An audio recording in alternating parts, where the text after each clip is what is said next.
Lyca production சுபாஷ் கரன் வழங்கும் super star Rajinikanth, Vishnu Vishal மற்றும் விக்ராந்த் நடிப்பில் டைரக்டர் ஐஸ்வர்யா ரஜினிகாந்த் தயாரிப்பில் இசை புயல் ஏஆர் ரஹ்மான் இசையில் உருவாகியுள்ள லால் சலாம் திரையரங்குகளில் வெற்றிகரமாக ஓடிக்கொண்டிருக்கிறது. தற்போதைய செய்தி ஒன்றை பார்த்துக் கொண்டிருக்கிறோம். ராஜஸ்தானிலிருந்து மாநிலங்களவை எம்பியாக இருக்கிறார் சோனியா காந்தி. காங்கிரஸ் கட்சியின் முன்னாள் தலைவர் சோனியா காந்தி ராஜஸ்தானிலிருந்து மாநிலங்களவைக்கு செல்ல இருக்கிறார். கூடுதல் விவரங்களோடு செய்தியாளர் கணபதி இணைந்திருக்கிறார். கணபதி, ஏற்கனவே ஒரு பேச்சு அடிபட்டுச்சு. சோனியா காந்தி போட்டியிடுகின்ற அந்த ரேபரேலி தொகுதியில் அவரது மகள் போட்டியிடுவார் அப்படிங்கிற ஒரு பேச்சு வந்துட்டு இருந்தது. அதன் அடுத்த கட்டமாக இப்போ இவங்க மாநிலங்களவை உறுப்பினராகும் பட்சத்தில் அந்த செய்தி உறுதி அப்படின்னு எடுத்துக்கலாமா?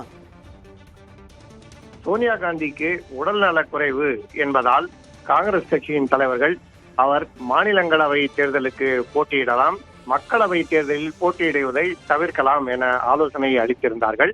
ஆகவேதான் மக்களவை தேர்தலிலே ராய்பரேலி தொகுதியிலிருந்து அவர் போட்டியிட வேண்டாம் என முடிவு செய்யப்பட்டிருக்கிறது. அதற்கு பதிலாக அவர் ராஜஸ்தான் மாநிலத்திலிருந்து மாநிலங்களவைக்கு தேர்ந்தெடுக்கப்படுவார். முன்பு முன்னாள் பிரதமர் மன்மோகன் சிங் ராஜஸ்தான் மாநிலத்திலிருந்து மாநிலங்களவைக்கு தேர்ந்தெடுக்கப்பட்டிருந்தார். அவருடைய பதவி காலம் முடிந்துள்ளது. உடல் நலக்குறைவு காரணமாக அவர் மீண்டும் போட்டியிடப் போவதில்லை என முடிவு செய்யப்பட்டுள்ளது.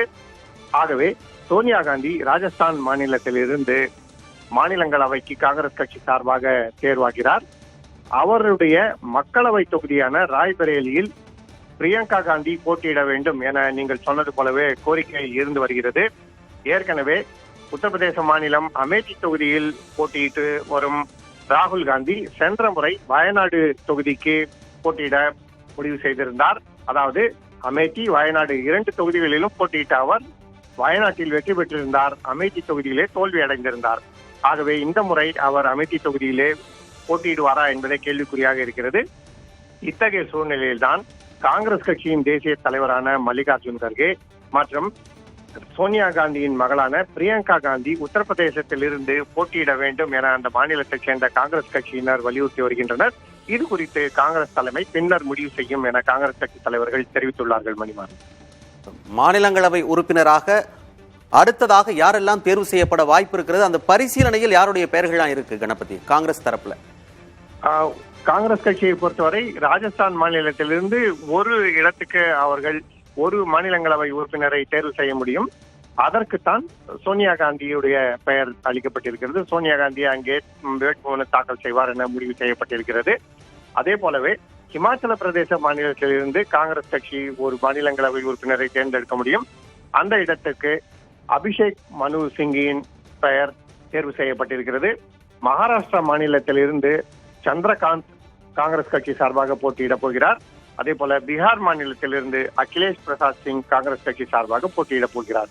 ஆகவே காங்கிரஸ் கட்சியை பொறுத்தவரை அவர்கள் நாளை மாநிலங்களவை தேர்தலில் போட்டியிடுவதற்கு வேட்புமனு தாக்கல் செய்வதற்கான இறுதி நாள் என்பதால் இன்று இந்த முடிவுகளை அறிவித்திருக்கிறார்கள்.